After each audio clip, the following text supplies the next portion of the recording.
আসসালামু আলাইকুম।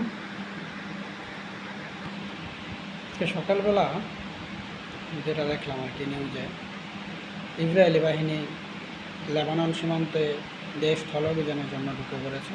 অলরেডি তারা বিমান হামলা চালিয়েছে, যা আসলে শুধু শুধু আরব বিশ্বের জন্য না, সারা বিশ্বের জন্যই উদ্বেগজনক, আতঙ্কে। আমরা সবাই জানি ইতিমধ্যে দখলদার ইসরায়েলি বাহিনী ফিলিস্তিনিতে প্রায় 42,000 মানুষ হত্যা করেছে। তার পাশাপাশি প্রায় পুরো গাজা তারা ধ্বংস করে দিয়েছে। যে হত্যার প্রতিবাদ করার জন্য হিজবুল্লাহর প্রধান নাসরুল্লাহকেও তারা গত 2 দিন আগে নির্মমভাবে গোলা লাগাতে হত্যা করেছে। আমি হিটলারকে দেখিনি, তবে বিংশ শতাব্দীর নেতানিয়াহুকে দেখলাম। জাতিসংঘের অধিবেশনে জাতিসংঘ অধিবেশনে ইসরায়েলের প্রধানমন্ত্রীর বক্তব্য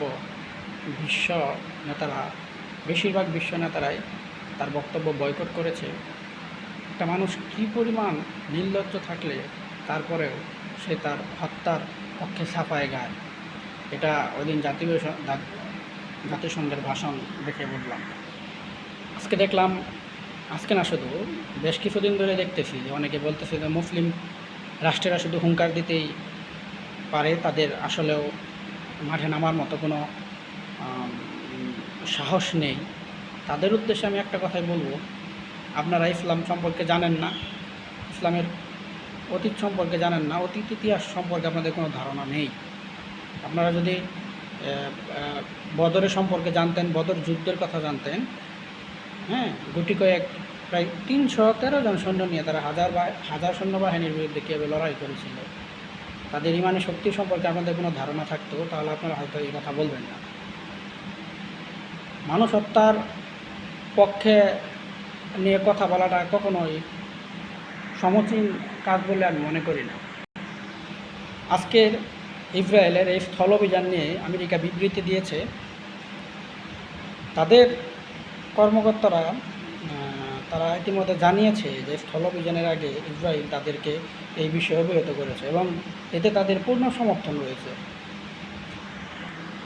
এসব হত্যার পিছনে যুক্তরাষ্ট্রের যে সরাসরি যোগসাজশ রয়েছে তাতে কোনো বিন্দু পরিমাণ সন্দেহ নেই। তাদের এই কথাতেই সেটা প্রমাণ করে। তারা আসলেও হিটলারের থেকেও ঘৃণ্য, চরম ঘৃণ্য লোক হিসাবে ভবিষ্যতে বিবেচিত হবে বলে আমার ধারণা। ইতিহাস কখনো মারা যায় না, যুগে যুগে ইতিহাস ফিরে আসে। সেই ইতিহাসে আজকের এই কলঙ্কতম দিনটির কথাও মানুষ স্মরণ করবে, মনে রাখবে। আর অবশ্যই মুসলমানদের বিজয় হবে, এতে কোনো সন্দেহ নেই। আল্লাহ এক, তিনি ছাড় দেন, ছেড়ে দেন না।